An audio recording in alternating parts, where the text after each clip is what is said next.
Hey everyone, Wayne Fox. Got a video today about my new MacBook Pro. Now I've been a little neglectful on my channel lately, have been not making as many videos.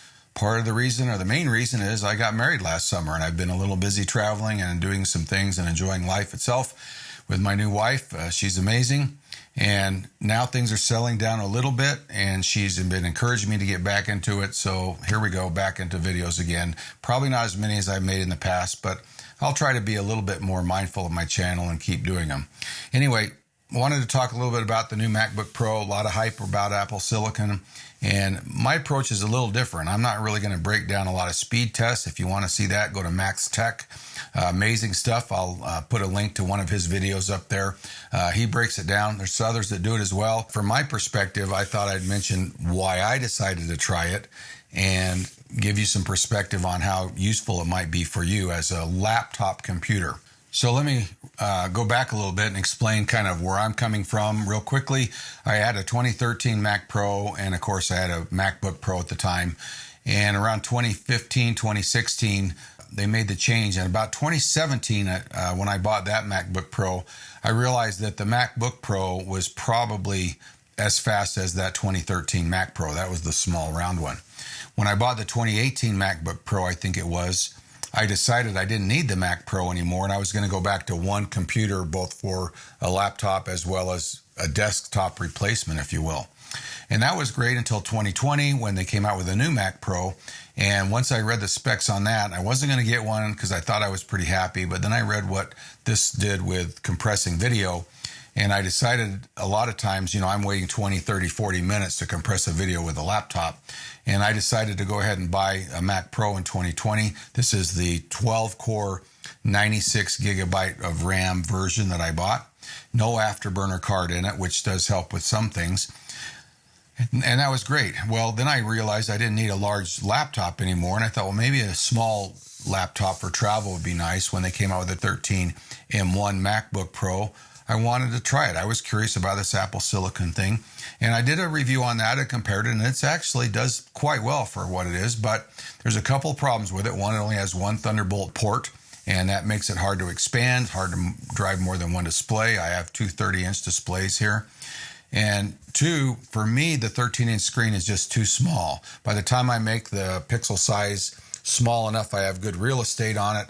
My eyes can't handle it anymore, and I really don't want to wear really strong reading glasses. I do pretty good without reading glasses most of the time, and a little bigger screen was nice. And so I thought when this came out, when they announced the new M1 Pro and M1 Max, get that right, I was curious, can this replace the Mac Pro? Can I go back to one? I figured if I could go back to one, if I can get a little better performance than this, I've been really happy with this, and I don't know that I'll ever need to go back to a Mac Pro. So anyway, that's why I went that route. I bought this, and I've been running it for about 4, 5, 6 weeks now. And to be honest, I like it well enough that I actually just ordered a new one because I want 4 terabytes of SSD storage in it. Going to set me back quite a bit of money, but I think once I sell all 3 of these, I'll be money ahead and now have a really powerful computer. So let me talk for just a minute about the challenges of using a laptop as a desktop computer and kind of the things that I did to solve that. So there are 2 considerations if you decide to use a laptop in place of a desktop. One is it powerful enough? And that was the first thing I had to answer. And I'm going to run my 6 tests that I've run on about 10 or so other Macs, every MacBook Pro from 2015 on, the 2013 Mac Pro, this Mac Pro. And it's 5 Lightroom tests, then a Photoshop test, and just to give you an idea of how it performs. Now, the advantage of this, when I ran the test on this, I was using the non-native versions, so it was in emulation mode. Now, both Lightroom and Photoshop are full native, as well as most of the other applications I use in my video work. So we'll show those tests just to see how it performs. The other is it expandable enough? The new MacBook Pro has 3 Thunderbolt 4 ports. Each of those ports is an individual bus. So you can put up to 6 devices out of that port through a daisy chain. The Thunderbolt is really all it is the PCI bus extended out of the computer, and it's intermingled. I can't remember the fancy word for it, but it also carries the display port. So any Thunderbolt port can drive a DisplayPort display. Both of mine have DisplayPort. Most displays have DisplayPort in them. It also has an HDMI slot, they've added that back in so you can drive an HDMI slot directly. Really be cool if they figure out a way to have the HDMI also be an input device. I would love that maybe someday. Has an SD card slot, so I don't need to carry an SD card reader anymore when I travel. That's really nice. One nice thing, it has the MagSafe charger back, and it's a really nice cable. And it's really cool because it's still the charger is still a USB-C plug, which then goes to the MagSafe. So if you wear the cable out, you just buy a new one. The charger doesn't ever wear out. Despite all of the ports it has, it still doesn't have everything you need if you want to use it to replace your desktop. You need lots of USB ports, and USB-A is the best because almost everything out there, that's what it is. I've got printers. I've got two receipt printers. I've got a couple of other devices. I've got a scanner. I've actually got 2 scanners. And so to expand it, I've got to be able to take those ports and use some devices to expand them. Now, that's going to be true with any laptop. You're not going to be able to buy any laptop and have 8 USB. I've got, I think, 8 USB devices plugged in all the time. I've got an HDMI capture card. I've got 6 hard drives plugged in. And so all that stuff has to handle. And to make it nice, it's pretty easy because all I had to do, and I should say all, it costs some money, obviously, but I have an OWC 14 port dock, which has 5 USB-A ports in there. They're all USB 3, has a USB-C port in there. It has a mini display port, which I'm using to drive one of my DisplayPort monitors, has an Ethernet, and I've actually used that as well so that I can drive my 2 Epson printers. So a lot of flexibility, and that's just one cable. Now, the cool part is it also can charge the computer, even though the MacBook Pro has the new MagSafe charger and charger adapter. If you have a USB-C / Thunderbolt 4 cable plugged in to a device that supplies charging power to the computer, it can charge it just fine. And so I don't need to plug the charger in when I'm using it as a desktop. The charger can just stay in my bag. The other thing I added was a OWC Thunderbolt hub. Now, a hub takes a device, an input, and splits it into multiple inputs that are the same. So basically, I have one input going in, and that input is passed through and goes on, but then there's also 2 other USB 4 outputs. So that gives me a total of 5 USB chains that or devices that I can plug in. And I did that so that I could my capture card, which is USB 4, is plugged in all the time, and a couple of other devices. I actually plug one of my displays into one of those ports in that USB or the Thunderbolt 4 hub. And so it works out really well. Now, I know that's some additional expense, but compared to this, I'm still several $1,000s less into this setup, including the hub and the dock, than I am with just buying this computer outright. And the cool part is when I plug those 2 cables in, they're just sitting there in the back of my desk, boom, boom, hit the space bar, everything comes up, and there's no difference between what I had with this. Everything is there. I've got all of my devices, capturing my capture card. So expandability is really good the way it is, and with a few other things is even better. So I felt that, this had enough of that. And the real test was to run my Lightroom tests and my Photoshop tests, make sure, and I did a couple of video tests as well, which I don't put here. If you want to see the video test, go watch that guy talked about Max Tech, because he breaks down the video stuff, which is where it really shines really well. So before I get into the tests, I thought I might mention a little bit about the design and my opinion. Everybody's talking about it. Everybody seems to say it's retro. I don't think Apple was intending that at all. I don't think they were trying to get it back to a retro look, and I guess squarish means retro. I think they were being practical, because if you start thinking about curving these edges and the space you lose and the difficulty that you have, all this space here is now getting thinner. You've got to figure out how to fill that up, how to make the backlight work better. It probably makes the bezel around the screen bigger. So I think they were just being practical. They did the same thing with their iPhones. They used to be curved when they started out, and then they tried a square one with the third one or whatever, went back to curved, and then the last 3 or 4 have been square design, and I think that they realize that that's just a practical way to do it. The battery life on this thing is just totally out of this world. I've never got it below 75% yet, even working on Lightroom for a couple hours, and so that's obviously one of the nice advantages of this. It also doesn't get very warm. Really never had to hear the fans, even when I'm compressing videos. Now I have got it, you know, I will admit that I've cranked it up a couple times. I'm a World of Warcraft fan, and sometimes I'll play 3 instances of Warcraft at the same time. So I'm pushing those graphics really, really hard, and I'll hear the fans spin up a little bit then. I hate to admit that, but you know, I've been playing a long time, something I enjoy. Anyway, the screen is amazing. The micro LED, I like the brightness of it when I want, but of course, as a photographer, you have to dim it and it's been really quite easy to calibrate. I've had no problem calibrating it using i1 display. So the keyboard is very nice, very comfortable. I like the Touch ID. Everybody was complaining that, you know, they put a notch in it, and we'll talk about the notch in a second. So why didn't they go ahead and put Face ID like they did the phone? That would be really cool. Just open it and boom, there's your face. The problem you've got, if you want to just look at it from this point of view, here's my screen and here's my phone. And as you can see, how much thicker the phone is, all of that thickness, you need that for those devices that handle it. And there's just not enough depth to get Face ID in here. Now, I don't know why they put the notch in there, because the only thing that's in there is the FaceTime camera. I know they were trying to get this upper bezel as thin as possible, and maybe that's a compromise. They create the notch. You can actually set the display preferences to leave more black at the top and eliminate the notch. But most of the time that notch is in the menu bar, and I haven't had a case where I really ever notice it. I don't use full screen mode too often, and of course when I'm using my desktops, I don't even know it because the display is shut. The other thing that's really nice is the sound. Very incredible. I just can't believe it's coming out of a laptop.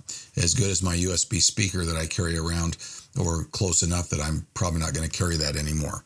Can't think of anything else about the design I would mention. A lot of guys talking about it. Anyway, it's pretty cool. So anyway, let's get into the actual test. Let's compare it to this computer, maybe one or 2 others, just to see if it really stacks up and can replace this one, and then we'll be done. Okay, I've got it all set up. You can see I have my MacBook Pro back here. I'm using a thing called a Book Arc. This is pretty nice if you're not going to use the built-in display when you're using it as a desktop. Gets it off the desk, and in my case, I've got it back here, and I just have to plug in those 2 Thunderbolt 4 cables, and I'm good to go. Those connect to my dock. You can kind of see them over here, my dock and my hub that I talked about earlier. And all of my devices are now hooked up, and I'm good to go. So the only thing I really need to find out is, does it perform well enough that I'm comfortable selling my Mac Pro? And as far as the video part, I've done quite a few tests, and I'm really not tests, but I've done a lot of odds and ends. And I feel like the performance is very comparable. I think some things are a little slower. For example, a program called ScreenFlow doesn't seem to do the videos quite as well. Compressor seems to work a little faster. So I'm okay with that. But now how does it work with Lightroom and Photoshop? I'm especially interested in Photoshop. So let's get into the test and let's just see how it does, and we can get this video wrapped up. Okay, to start with, let's just quickly review the 4 different machines I'm going to show the test results of. I'm going to put these on the screen, and you can pause the video if you want to go over it a little more. Basically, we're going to do the 2019 16-inch MacBook Pro, the 2019 Mac Pro, the 2020 13-inch MacBook Pro, that's the M1 first one, and then of course the new 2021 16-inch MacBook Pro. Now my particular 16-inch MacBook Pro has the M1 Max 10-core processor, 32 gigabytes of unified memory, a 32-core GPU, and of course the 16-core neural engine and all the other stuff that comes with that particular chip. It's kind of, I think you can get one with 64 gigs of memory instead, and I think my new one that's coming actually has that much. Anyway, let's get into the test now. Okay, so the first test is to import some files. We're going to import 500 Sony A7R4 files, fairly high resolution camera. They're stored on this external SSD drive. This test really is based a lot on the source of the files. An SD card is quite a bit slower, so it'll slow it down. I use this to make sure it's standardized between all of my tests on all of my different Macs. It also depends on how you set up the previews. We're going to set it to embedded in sidecar. By doing that, we simply have to move them from the SD card to the storage device, whatever it is. This is really the fastest way to get in there, and it's really identical to doing it in the Finder or the Explorer because it's just sitting the command down the operating systems. They copy these files over. It's not going to do anything in the meantime like build a preview or anything like that. So you'll find that it takes about the same amount of time as a Finder drag, but now it's one step instead of two. So let's go ahead and find the files. They're located here, and we're going to, you can see we've got it embedded in Sidecar. We're going to copy them. And we're going to go ahead and copy them into the same folder that our Lightroom test is at. So let's just go ahead and import there. And this will be pretty quick because, like I said, it's going to a really fast SSD internal. And let's just see what the results are. Here you can see that the new 2021 16-inch MacBook Pro with the M1 Max chip is actually slower than all of the others. A lot of this is timing. It's really hard to just nail it right on the money, so 1 or 2 seconds is probably human error. I'm not sure why the original 16-inch MacBook Pro from, I think that was 2019, is a little faster. Could be the SSD worked a little bit better, but really the difference is pretty negligible. So not a real important test, but we've got to get the files in there to start with, so we might as well do this. Let's go ahead and get on to the next test now. Okay, so now that we've got all of those imported, we want to go ahead and build a one-to-one preview on those, and that'll give us a little bit better test. So let's just do a select all, and then we're going to go up under here and under library. We'll go down to previews and build one-to-one previews. And this will take a little bit more time, and I think it will give a little bit better comparison of how the M1 Max 2021 MacBook Pro M1 Max does in this process. Okay, that's all done. Now we can see that the new 16-inch 2021 MacBook Pro did that in 5 minutes and 48 seconds. So it's a little bit slower than the Mac Pro was. I don't know if I haven't actually tested the SSDs and compared them, but compared to the M1 MacBook Pro, which took 11 minutes, and the 16-inch MacBook Pro Intel version, which took 11 minutes, it's almost not quite twice as fast. The difference here is not too significant. Now, I personally build a one-to-one preview all the time. You don't really use it in the library or in the develop module, but in the library module, I do it simply so I can pop in and check focus on each shot, and I don't want to wait. So once I import, I just set it to do that, and then I go do something else till it's done.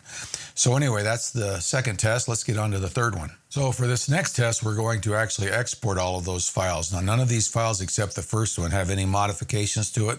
So basically, this is bringing them in and then just spitting them out as a JPEG file. So we'll select them all. We're going to go export. We're going to change them to sRGB, JPEG, quality 60. And we're going to resize the long edge to 4,000 pixels. And then we're going to turn sharpening off so it doesn't do any of that. And we'll hit export. And we're going to just export them back out to that original drive that they came from. Call it export test 1. And here we go.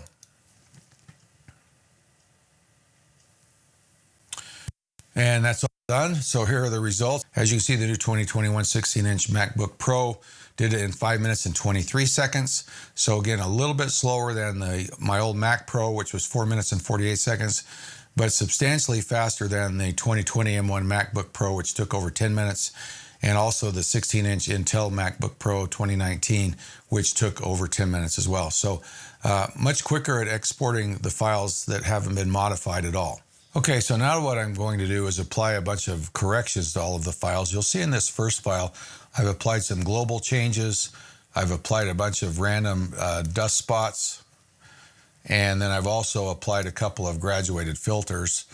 And that change will apply to all of the files. So we'll just go down here and we'll hit the first one. And I think I've selected all, hit sync.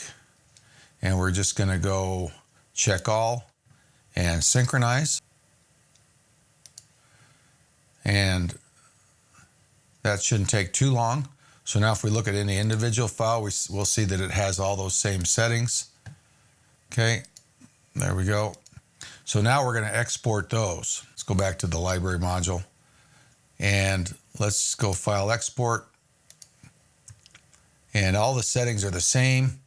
The only difference is I'll add a 2 here so that it doesn't change those. Same 4000 pixel resolution, and hit export. And this time we're going to go to, we'll go and just, let's make another new folder just for the heck of it. Export test 2, and hit that, and go. As you can see, this takes a lot longer, and notice here again, the original 16-inch MacBook Pro was quite a bit slower. And if you'll notice, the new M1 Max MacBook Pro is almost identical in speed to the 2019 Mac Pro. So overall, very similar performance. And I suppose it has to do this because it has to actually render those modifications to the file before it exports them, and that's why it takes so much more time. And the new M1 Max MacBook Pro is really efficient at doing that compared even to the M1 Mac Pro, which didn't do that well. Okay, so the next test, I have a bunch of shots taken. These are basically 5 panels. I've already placed these into stacks. Let's just go ahead and stack them up. Look. Anyway, there's 5 stacks. You can see they're various sizes. These are from a Phase 1 IQ 180, which is an 80 megapixel capture. So a lot of pretty big size files. We're going to go ahead and just select all of these stacks, and then we're going to right click here and say we want to photo merge those. We're going to merge those into panoramas and see how long that takes. Now, one thing I've noticed, it says there's 5 operations in progress, but really there's only one. It does these one at a time. So I'll be back in a second when this is over with. Okay, done. And this went pretty quickly. Let's just take a look at the comparison.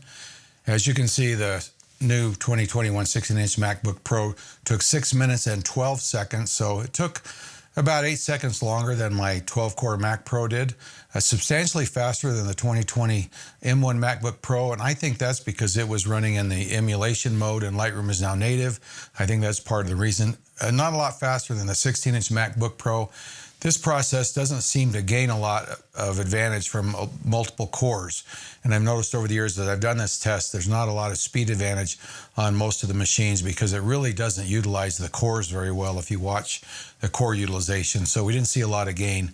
Hopefully that'll get better over time. Maybe that's just something that you can't really maximize core usage because of the way that works. I don't know. Anyway, let's get on to the last test, which of course is to see how it works in Photoshop. Okay, so in Photoshop, I've used a test made by a company called Puget Systems, I believe, and they build high-end workstations for Photoshop, all on the Windows platform.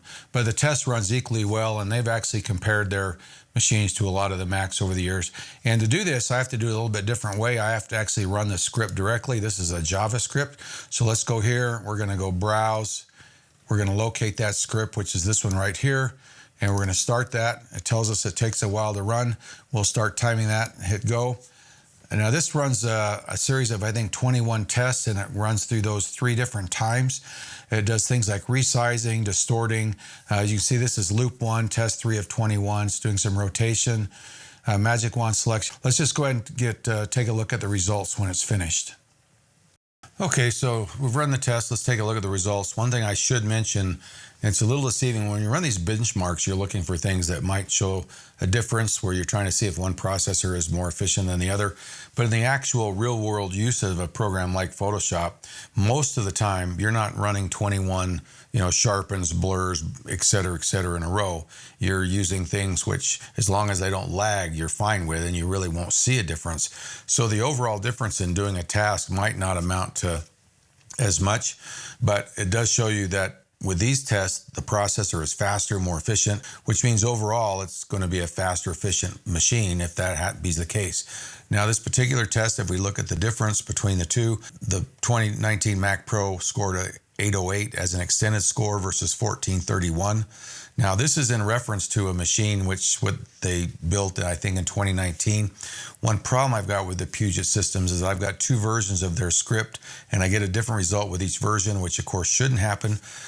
So all I can do is compare one machine directly to another. I don't know which of the 2 results compares to their reference machine. If you look on their website, 1400 is really high, higher than I think almost anything that I found on there. And so obviously the 2021 MacBook Pro is doing extremely well. If you look at the other scores, they're all higher. And significant one is the photo merge score. And we'll see that as we look at the individual tests. Let's just take a look at those right now. So as I mentioned, this test runs 21 different Photoshop functions on various files that are supplied with the test. And it supplies a spreadsheet which breaks down the fastest time each test was achieved. And we can take a look at that and do some comparisons. And I've put these on a chart. Now, there's 3 charts involved here. And what I did is I sorted them based on what's the fastest to the longest. This particular chart, you can see that it rotates a half a second faster, but I'm not sure if you'll see much of a difference between 0.9 and 0.5 seconds. And as we go down through the test, they get faster. Now, I do notice things like a gradient, 2.5 seconds versus 0.3 seconds. That's pretty significant. Liquify, 3 seconds versus 2. So some of these, I think you'd actually notice the difference. So resize to 500 megabytes, 4 to 2, that's twice as fast. So, you'd probably see a difference, but I don't know that that's worth investing in the new machine or not. Let's go to the next batch of tests. As I said, they get longer. Here you'll see that in this case, the mask refinement takes actually slightly longer on the MacBook Pro, one of 3 tests that took a little longer. Overall, as you get further down, you get some significant time differences.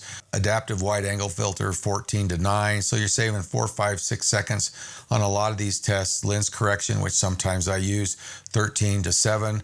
And I'm assuming the lens correction is similar technology to what's in Lightroom, and a similar test would give me the same result. So when we get to the next batch, these are tests that are functions that take quite a bit more time. And you'll see that we're on the Smart Sharpen. This is the one exception. The new MacBook Pro is considerably longer. Now, I never use Smart Sharpen. I use other sharpening tools.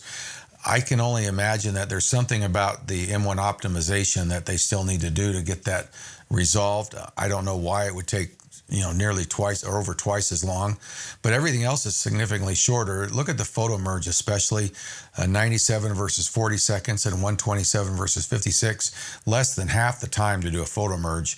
And in my case, I do those quite often, even though I usually do them in Lightroom. So fairly significant. The other one that I wanted to point out was the Magic Wand tool, which I use sometimes, significantly faster. And one that I forgot to mention back here, let's go back one. If you look at the content aware fill, 50, less than half the time to do a content aware fill. So that's pretty significant. Overall, if you add up the length of time it takes to do each test one time, it takes 12 minutes on the Mac Pro versus 8 minutes. So, it does build up when you're doing a lot of work. And if you do 3 sets, which is what this program does, you're talking 38 minutes versus 24. Now, it actually took a little longer than that to run those, and I assume there's some background work that it's not actually timing loading of files and stuff. Anyway, I think that gives you a pretty good idea. I'm pretty happy with the machine. It's very responsive, very cool. I'm going to be able to sell my Mac Pro, and I don't know if I'll ever buy another Mac Pro, although, the new M1 Mac Pro that's coming out this year might just be a real screamer. And I'm mainly interested in video work. I don't know that photographers, we seem to be getting to a point where just even probably a base M1 Pro $2,500 Mac, not the M1 Max with 32 gigs of RAM, which I think is around a $2,500 machine, is going to scream compared to anything we've ever had in the past, especially the old Intel MacBooks if you're using Lightroom and Photoshop. So I hope you enjoyed the video. I enjoy making these. They're a lot of work, but it's fun to kind of do this. As I mentioned, if you want to see some real hardcore tests on these new machines, Max Tech is the channel to go to. He's got dozens of videos out, and he's a pretty interesting guy. I watch him all the time. Anyway, hey, thanks for watching. Make sure you subscribe to the channel and hit that bell so when I get the next video I'm planning on doing is, I've been working on this one a long time, is how to build a little box to use your iPhone to scan your snapshots. And the overall box I'm building for $25, and the results are actually really, really good. And I should have that in a week or two. So anyway, till next time, see ya.